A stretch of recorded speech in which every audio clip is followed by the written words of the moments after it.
Hey guys, welcome back. Um, Normally I have a little intro that you read for I think it's like a minute or something like that. But I decided to take that off because it's in already, you know, 63 videos. So I just decided to get rid of that and just leave it off of the future videos now. So if you're a regular watcher, you don't have to skip through that anymore. If you're new to my videos and you're wondering what I'm doing, I decided to start reading the Bible a few chapters a day over a year. And I pray every day and I'm getting to know God and I'm just kind of sharing that journey. But I'm also, along with sharing that journey, I'm also sharing reading the Bible every day. So, like, if you don't have a Bible or you just kind of want to read with someone but don't, have nowhere to go, Bible study, or want to do it on your own terms or want to do it privately or whatever. Um, I got God kind of guided me to record my journey to make people not feel so alone with, and then also to get help um, from people that are a little further into their you know faith than I am. So um, I'm just, sharing my journey, sharing my thoughts, sharing how things are going while also doing each couple chapters a day. So if you have found my video and you're new and you want to join, please, you can start now if you'd like, or you can start at the beginning. Just so you know, though, days 1 and 2 are the only days that don't have the recording of those chapters for those 2 days because I didn't decide till day 3 that I wanted to do that. So I apologize. You'll have to read those chapters on your own on day 1 and 2. But the rest of them all have the chapters. So please join me if you're interested in um, bringing God into your life and you're wanting to read His Word. So let's get started with today's chapters, guys. These are the words of the covenant that the Lord commanded Moses to make with the Israelites in the land of Moab, in addition to the covenant he had made with them at Horeb. Moses summoned all Israel and said to them, "You have seen with your own eyes everything the Lord did in Egypt to Pharaoh, to all his officials, and to his entire land. You saw with your own eyes the great trials and those great signs and wonders. Yet to this day, the Lord has not given you a mind to understand, eyes to see, or ears to hear. I led you 40 years in the wilderness. Your clothes and the sandals on your feet did not wear out. You did not eat food or drink wine or beer, so that you might know that I am the Lord your God. When you reach this place, King Sihon of Heshbon and King Og of Bashan came out against us in battle, but we defeated them. We took their land and gave it as an inheritance to the Reubenites, the Gadites, and half the tribe of Manasseh. Therefore, observe the words of this covenant and follow them, so that you will succeed in everything you do. All of you are standing today before the Lord your God, your leaders, tribes, elders, officials, all the men of Israel, your dependents, your wives, and the resident aliens in your camps who cut your wood and draw your water, so that you may enter into the covenant of the Lord your God, which he is making with you today, so that you may enter into his oath, and so that he may establish you today as his people, and he may be your God, as he promised you, and as he swore to your ancestors Abraham, Isaac, and Jacob. I am making this covenant and this oath not only with you, but also with those who are standing here with us today in the presence of the Lord our God, and with those who are not here today. Indeed, you know how we lived in the land of Egypt and passed through the nations where you traveled. You saw their abhorrent images and idols made of wood, stone, silver, and gold, which were among them. Be sure there is no man, woman, clan, or tribe among you today whose heart turns away from the Lord our God to go and worship the gods of those nations. Be sure there is no root among you bearing poisonous and bitter fruit. When someone hears the words of this oath, He may consider himself exempt, thinking, I will have peace even though I follow my own stubborn heart. This will lead to the destruction of the well-watered land as well as the dry land. The Lord will not be willing to forgive him. Instead, his anger and jealousy will burn against that person, and every curse written in this scroll will descend on him. The Lord will blot out his name under heaven, and single him out for harm from all the tribes of Israel, according to all the curses of the covenant written in this book of the law. Future generations of your children who follow you and the foreigner who comes from a distant country will see the plagues of that land and the sicknesses the Lord has inflicted on it. All its soil will be a burning waste of sulfur and salt, unsown, producing nothing with no plant growing on it, just like the fall of Sodom and Gomorrah, Admah, and Zeboim, which the Lord demolished in his fierce anger. All the nations will ask, why has the Lord done this to this land? Why this intense outburst of anger? Then people will answer, it is because they abandoned the covenant of the Lord, the God of their ancestors, which he had made with them when he brought them out of the land of Egypt. They began to serve other gods, bowing in worship to gods they had not known, gods that the Lord had not permitted them to worship. Therefore, the Lord's anger burned against this land, and he brought every curse written in this book on it. The Lord uprooted them from their land in his anger, rage, and intense wrath, and threw them into another land where they are today. The hidden things belong to the Lord our God, but the revealed things belong to us and our children forever, so that we may follow all the words of this law. Um, that is so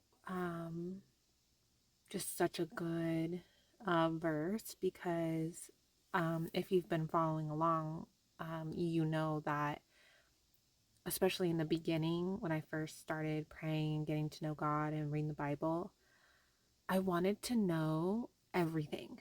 Like things that like are not meant for us humans to know.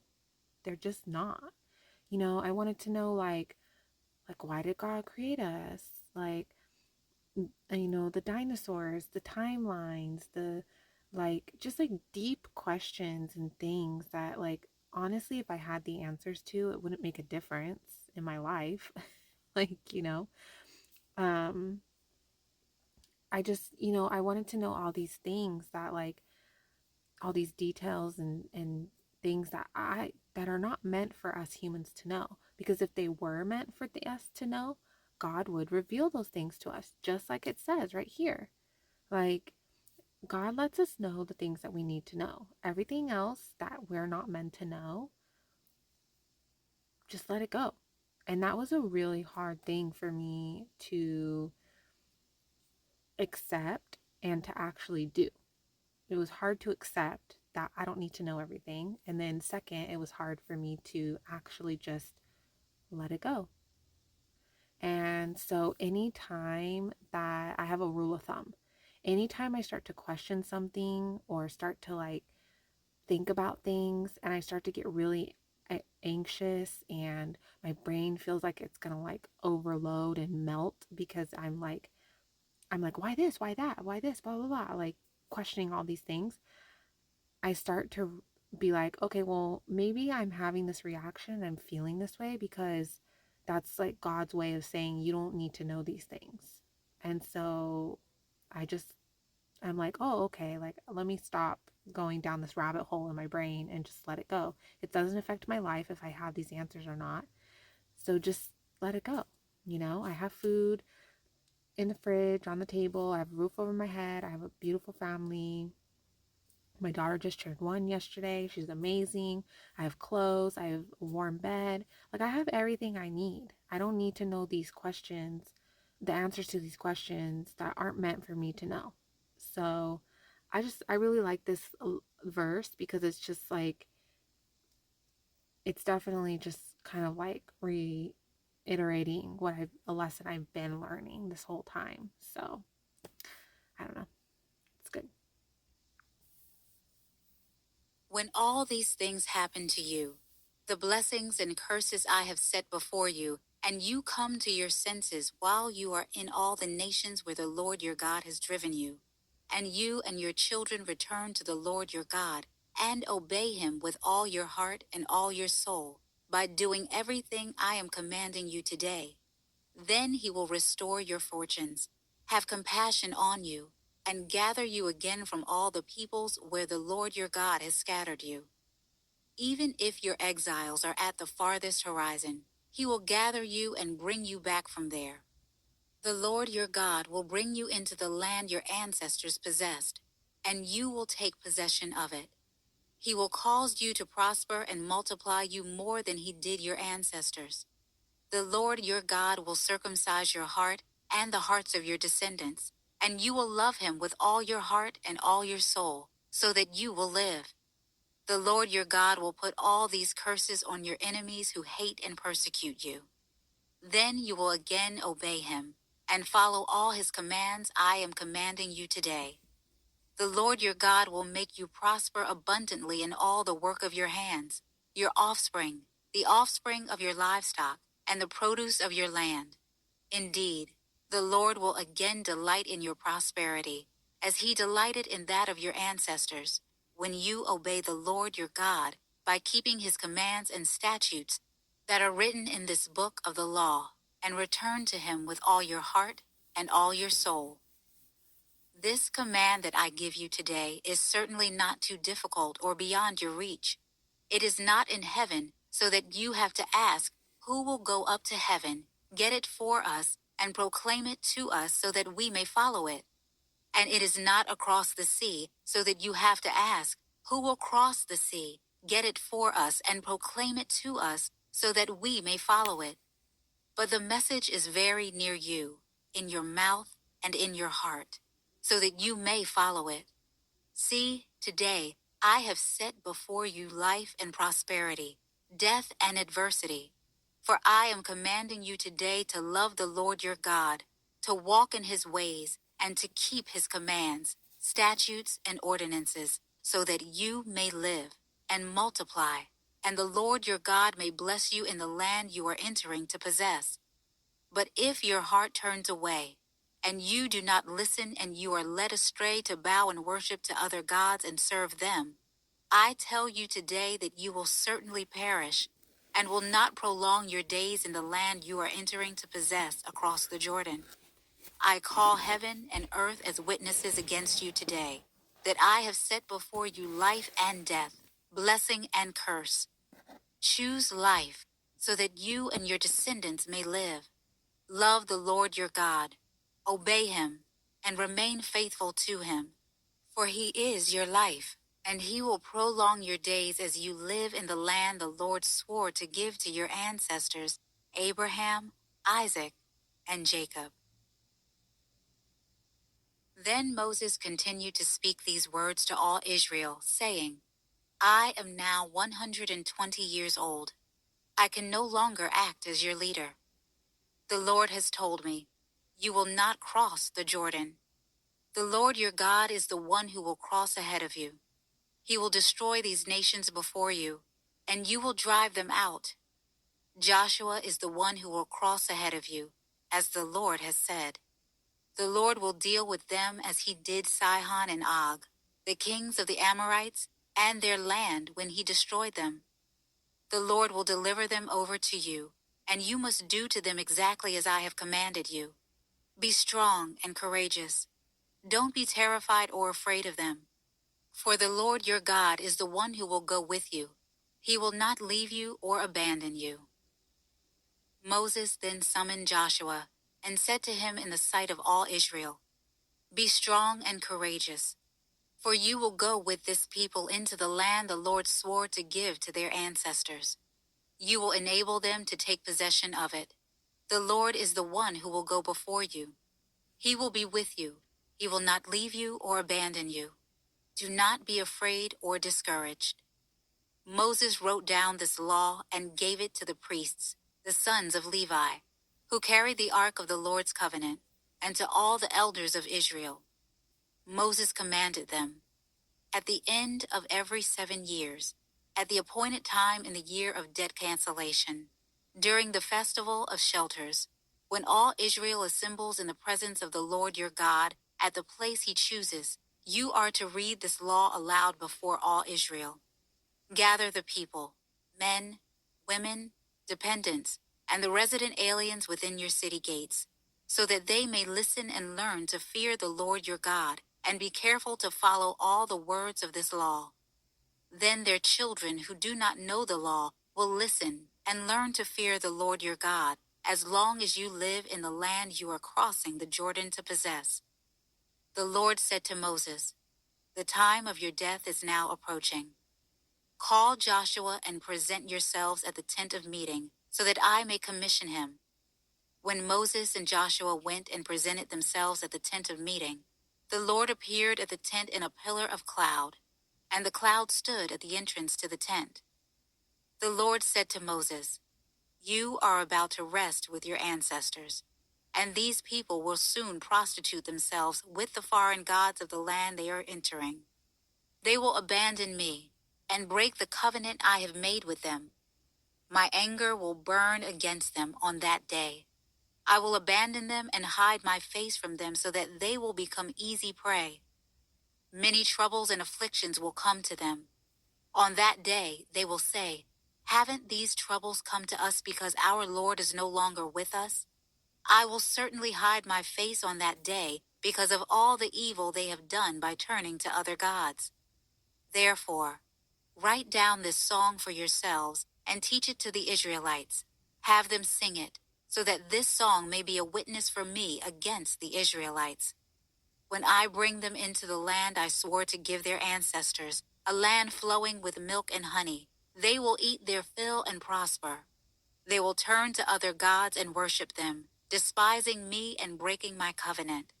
And when many troubles and afflictions come to them, this song will testify against them, because their descendants will not have forgotten it. For I know what they are prone to do, even before I bring them into the land I swore to give them." So Moses wrote down this song on that day and taught it to the Israelites. The Lord commissioned Joshua son of Nun, "Be strong and courageous, for you will bring the Israelites into the land I swore to them, and I will be with you." When Moses had finished writing down on a scroll every single word of this law, he commanded the Levites who carried the ark of the Lord's covenant, "Take this book of the law and place it beside the ark of the covenant of the Lord your God, so that it may remain there as a witness against you. For I know how rebellious and stiff-necked you are. If you are rebelling against the Lord now, while I am still alive, how much more will you rebel after I am dead? Assemble all your tribal elders and officers before me so that I may speak these words directly to them and call heaven and earth as witnesses against them. For I know that after my death, you will become completely corrupt and turn from the path I have commanded you. Disaster will come to you in the future, because you will do what is evil in the Lord's sight, angering him with what your hands have made." Then Moses recited aloud every single word of this song to the entire assembly of Israel. Pay attention, heavens, and I will speak. Listen, earth, to the words from my mouth. Let my teaching fall like rain, and my words settle like dew, like gentle rain on new grass, and showers on tender plants. For I will proclaim the Lord's name, declare the greatness of our God. The rock, his work is perfect, all his ways are just. A faithful God without bias, he is righteous and true. His people have acted corruptly toward him. This is their defect. They are not his children, but a devious and crooked generation. Is this how you repay the Lord, you foolish and senseless people? Isn't he your father and creator? Didn't he make you and sustain you? Remember the days of old. Consider the years of past generations. Ask your father, and he will tell you. Your elders, and they will teach you. When the Most High gave the nations their inheritance and divided the human race, he set the boundaries of the peoples according to the number of the people of Israel. But the Lord's portion is his people, Jacob, his own inheritance. He found him in a desolate land, in a barren, howling wilderness. He surrounded him, cared for him, and protected him as the pupil of his eye. He watches over his nest like an eagle and hovers over his young. He spreads his wings, catches him, and carries him on his feathers. The Lord alone led him, with no help from a foreign God. He made him ride on the heights of the land and eat the produce of the field.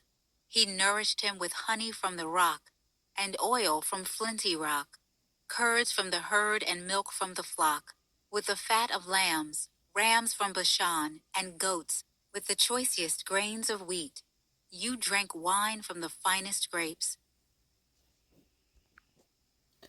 Okay, guys, there we have it. And exciting. It looks like we're done with um, this book tomorrow, and then we start with Joshua tomorrow. So that's pretty cool. I'm excited.